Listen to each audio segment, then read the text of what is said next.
On December 21, 1943, a routine World War II training flight over the Alaskan territory suddenly devolved into a fight for survival. The massive B-24 bomber, nicknamed Iceberg Inez, suffered a catastrophic mechanical failure. As the aircraft rapidly lost altitude, the pilot ordered an immediate bailout. The crew was forced to jump into the freezing air, plummeting toward the ground more than 130 miles from their base. The heavy bomber slammed into the wilderness and burst into flames. Out of the entire crew, Leon Crane was the only one who made it to the ground alive.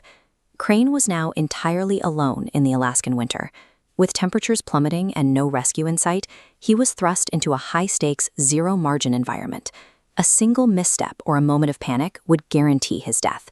His immediate priority was blocking the biting wind. He gathered the sprawling silk of his military parachute, repurposing the massive canopy into a makeshift tent to insulate his body against the freezing air. Surviving an Alaskan winter night is a severe physical test. By late December, the sun dips below the horizon early, plunging the dense snow-covered forest into roughly 20 hours of absolute darkness, and dropping the temperature well below zero. To survive the night, he needed heat. Crane's entire inventory consisted of a small knife and 2 books of matches. Shielding himself from the howling wind, he reached into his pocket, pulled out a letter from his father, and burned it as tinder to get a small flame going.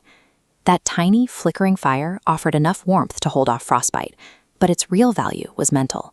It gave him an active task to manage and a light in the dark, keeping sheer panic at bay through the longest night. Crane stayed near the crash site for a week, hoping for rescue aircraft. When none came, he picked up and moved. He located a wide, frozen river winding through the dark terrain and decided to use it as his navigational thoroughfare. This cross-section shows exactly why this was a life-saving choice. Walking through deep forest snowdrifts requires a massive, continuous expenditure of calories, exhausting a person quickly. Solid river ice provides a flat, highly efficient walking surface, conserving his critically low energy. His logic paid off. Trudging along the ice, he stumbled across a small, rustic log cabin. Inside, he hit the jackpot: an iron stove, a rifle, and a stash of canned food. Cabins like this aren't accidents. Across the vast Alaskan territory, trappers and hunters deliberately leave small shelters stocked with basic supplies to serve as emergency lifelines for anyone lost in the wild. The stove and the food kept him alive, but the cabin also presented a hidden danger. When the environment outside is lethal, a warm, secure shelter creates a powerful psychological urge to stay put and do nothing. Crane stayed in that shelter for 6 long weeks. He rationed the canned goods tightly, spending hours staring into the dark, waiting for a human presence that never materialized. As the final tins of food were emptied, his situation reached a binary breaking point. Every day he spent inside the cabin extended his life, but diminished his strength for the trek. He was now caught between certain starvation in the warmth or the lethal uncertainty of the ice. Stepping away from a known heat source takes immense willpower. He packed his remaining food, grabbed the rifle, and walked out the door, into the hostile winter terrain. Over the next 2 weeks, he forced himself to cover over 100 miles.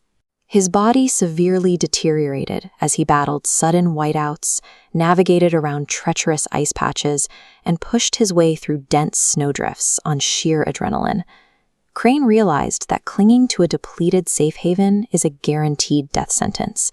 To actually survive, he had to keep moving, no matter how much his body screamed for rest. His exhausting push led him to a second abandoned cabin, also stocked with a few essential supplies. This time, he knew better than to wait. He used the shelter to briefly recover his strength, organized his thoughts, and quickly set back out onto the ice. Finally, he spotted an airstrip cut into the wilderness. Nearby stood a third cabin, but this one had smoke rising from the chimney. A local hunter emerged, shocked to see Crane, and pulled him inside to safety. That encounter marked the end of his 81-day ordeal. He survived by relentlessly pushing forward to force his own rescue.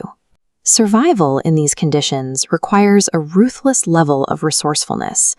Crane viewed a parachute as bulk insulation and a personal letter as high-grade tinder, stripping every item of its original meaning to focus entirely on its immediate utility.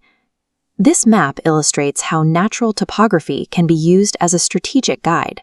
By following the flow of the water, a lost individual effectively connects themselves to the most likely sites for human infrastructure and emergency caches.